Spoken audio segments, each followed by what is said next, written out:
logistics. Isn't it beautiful to see the little bods, these little guys with their little red hats on? Isn't it also great to see my face first thing in the morning? One thing I always notice when I edit these videos is that I'm much uglier in the morning, but that's fine. I'm not really that concerned. Look, these guys, these little, they are the heritage wardens, and there's 3 of them today, which means it's going to be a busy day. It's so exciting. Mostly, if I come this side, you will see, hopefully juxtaposed, they're moving. But see what's on that sign? The picture of the pigeon being fed just here. And then those guys, you know, they're like colour-coded.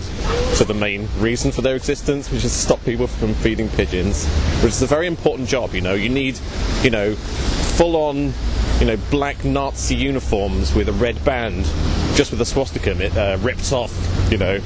A little patch where the sun has worn out the colour of the rest, where he ripped off the swastika to stop people from feeding pigeons, because there's a £500 fine. And also to stop people from swimming, you know, in this inspiringly clear, crystal clear pool. But back to the point. Oh, what a lovely skeletal horse that is in the background. Back to the point. I always like to come down here, like Trafalgar Square, you know, the morning of a big protest, and there is supposed to be a large protest here, which is why I like these guys. It's like I'm following around with them. They're like, so these pavements are where they're going to be standing. Let me write that down on my health and safety clipboard. Yeah, before I came out today I read various reports about how many people are going to be turning up today. Let me show you these bods in the background.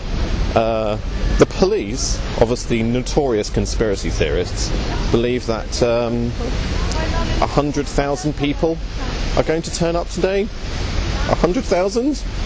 I'm not quite sure about that. TfL, Transport for London, who are the ones who basically will be in charge of shutting all the roads and basically telling all the public transport what's going to be going on today and why the town is going to be fucked up. Say 40,000 people are going to be in attendance, and I did read somewhere that the original organisers, the People's Assembly Against Austerity, which is a very difficult name, believe that about 20,000 people are going to be turning up. It's difficult to know, isn't it? But what we do know is that, you know, these guys, these heritage wardens, who are actually a security company called Chubb, by the way, a very glamorous security company called Chubb. They're going to be in their element today because they might actually get to tell people what to do, and they love to do it, you know. Yeah, but I always like to come down to these things early to kind of see, you know, the change in the general environment now, first thing in the morning, well, 10 o'clock, compared to, you know, a little bit later on when possibly there's going to be 100,000 people here. So I don't know, should we look through the time tunnel? This won't be a permanent feature, by the way. I know it's a bit annoying, but I just find it quite interesting. Should we look through the time tunnel? Let's RP this out, yeah, let's roleplay. We are American tourists, and we just got off a flight at Heathrow Airport, and we're here and we're in Trafalgar Square, and they say, oh, what a lovely quiet town square, maybe we should come back here to do lunch. Anyway, I can't hang around here forever because, you know, the protest isn't actually starting here. It's starting up near to the University College London, UCL. Cannot speak first thing in the morning. So I'm going to F off from here and go up there.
Get me the fuck out of here. Sorry to swear, but that was stressful as hell. Being in the middle of all of that, so I'm glad to be free. This sort of mildly open road is where the march is going to be going, down towards Trafalgar Square. I'm just going to watch it from afar. I tried getting involved with it. It's just far too stressful. I have too many mental and emotional scars from overcrowding on the London Underground to be dealing with that on my day off. And it's interesting, you know, being amongst all of those different people, all the different viewpoints, because there are a lot of viewpoints being shown here. It is in no way a united front. It is the complete opposite. There are people who are up there saying, you know, support Corbyn, support the Labour Party. These guys waiting for somebody to press the go button so they can start making their way down. Yeah, a lot of people there saying, you know, vote Labour, support Corbyn, stay in the EU.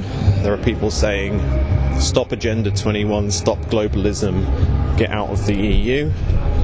There are people who are, well, I overheard lots of people saying, oh, but David Cameron actually didn't do anything wrong, it was his father. So I heard a lot of people having that discussion about whether or not David Cameron did anything wrong, because of course, technically, he didn't. But it's the whole philosophical thing, isn't it? That's the issue, about him preaching one way or another. But anyway, I'm going to get a head start so I can get a good shot on these guys. Because some real loud fuck... Oh god, I keep swearing, I'm sorry. Where is that guy? I have no idea, but I'm getting the fuck out of here because it's too terrifying.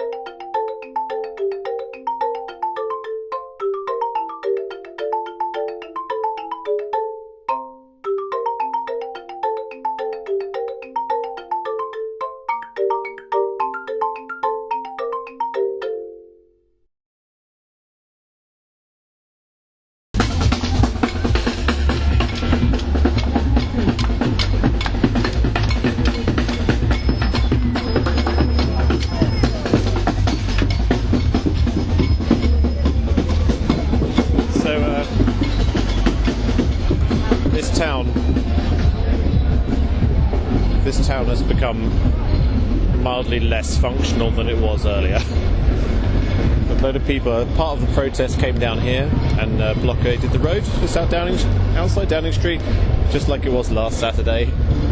The police are looking very concerned. I think they're waiting for backup to turn up, so obviously I'm going to hang around here just in case there's something visually exciting, because other than that it's been a fairly unexciting day. But helicopters watching, and just to report on what the hell is going on here. I'm pretty sure most of the people attending this protest are either slightly mad or just, I don't know what they are, to be honest. Obviously, some people holding the Socialist Workers' Party flag, while simultaneously having a thing that says anti-work, and I didn't quite get it, but they were singing, I don't want to work, I just want to bang on the drum all day. So, kind of a protest about sort of paying tax and social organisation, yet also a load of people saying they don't want to work. It's a bit strange. And the whole thing is a bit strange. I mean, when they started the protest up there, I mean, this whole road, look at this like long, even the police are trapped in the traffic jam there.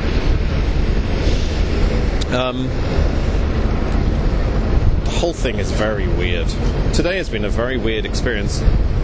They didn't wait for everybody to turn up at Trafalgar Square before they started the presentation, and when they did start the presentation, the first thing they did is ask for a £5 donation off everybody. It's all very weird, and there's lots of factions from lots of things. This is in no way a convincing protest. Not to me anyway, but then maybe it's not supposed to be convincing to me. But yeah, I mean, look at this. Something is going to happen here. They're actually letting the terrorists open border policies and letting ISIS and that. So if we're at war with terrorists, why have we got open borders? Why is Israel creating ISIS? It's called false flags. About Israel creating ISIS. Yeah. ISIS aren't Muslim. You should know. ISIS aren't Muslim or Islamic. They don't even pray the right way. ISIS was set up to destabilise the Middle East. It was a bogeyman. Because after the second invasion of Iraq, people in this country, we woke up. We realised the lies that the Labour government told us to invade Iraq, and we realised it wasn't good enough. So what do? You arm mercenaries to overthrow governments. These are mercenaries that go to the highest bidder. Guess what? They turn on us, they then become a terrorist, a bogeyman. The very system that we're paying into is destroying us. How can we have a terrorist what is funded and armed with taxpayers' money?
And we're sure that they'll never get to number 10 again. Solidarity.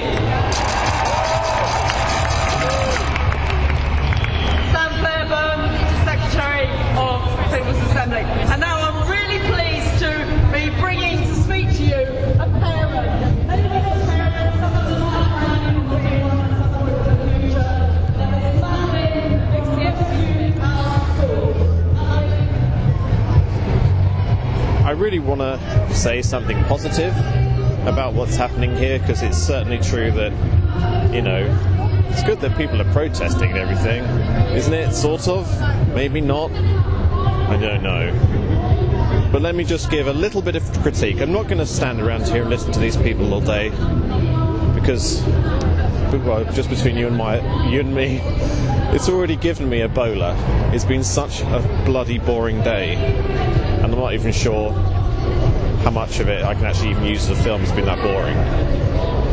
Listening to these people is killing me, killing my brain. I mean, they repeat the same old messages. People, you know, scream and shout and go, yay, at the correct times.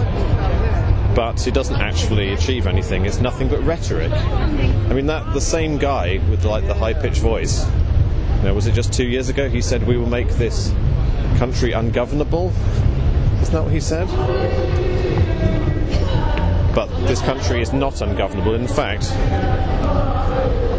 it's very clear to me that things like this show that this country is very easily governable. In actual fact, oh God, look. Just like an empty road. I'm so pleased just to get the hell out of here. These protests are actually making not just the country easier to govern, but also the whole of Europe. If you haven't noticed, the last protest, the Get Cameron Out protest, which is this is just a continuation of, really,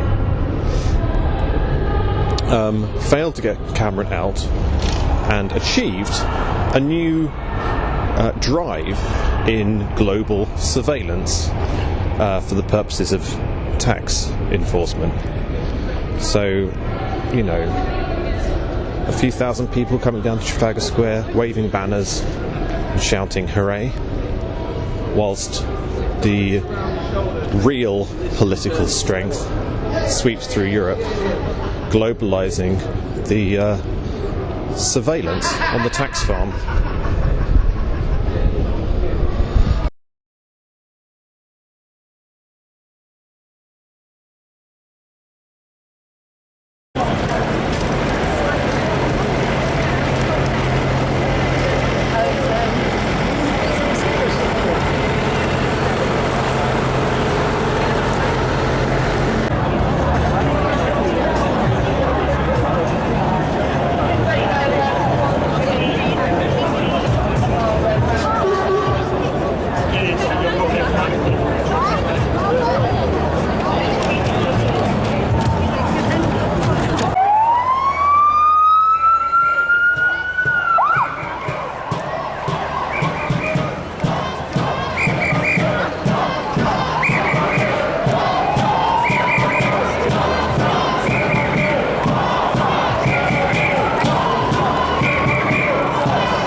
It's actually really amusing because all the sort of, quote, ordinary people around here are just really scared. Really bemused. It's the best thing about it. Look at some of these faces. Oh god. You'll see some faces like this guy. He's confused. Why are they having a go at Topshop? I don't understand.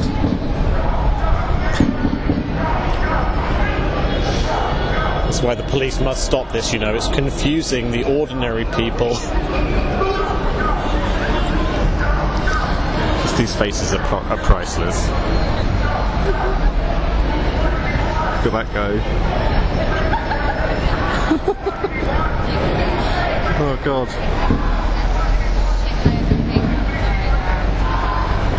It's fascinating. That guy's a rebel, you know. Like, he's a rebel. He likes it. He's like, oh no, look at all these faces. Let's get out of...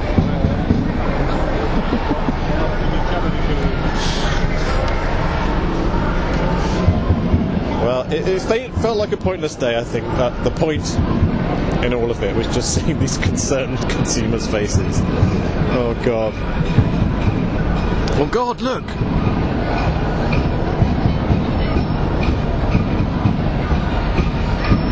Oh my god. It's a spy in a bowler hat.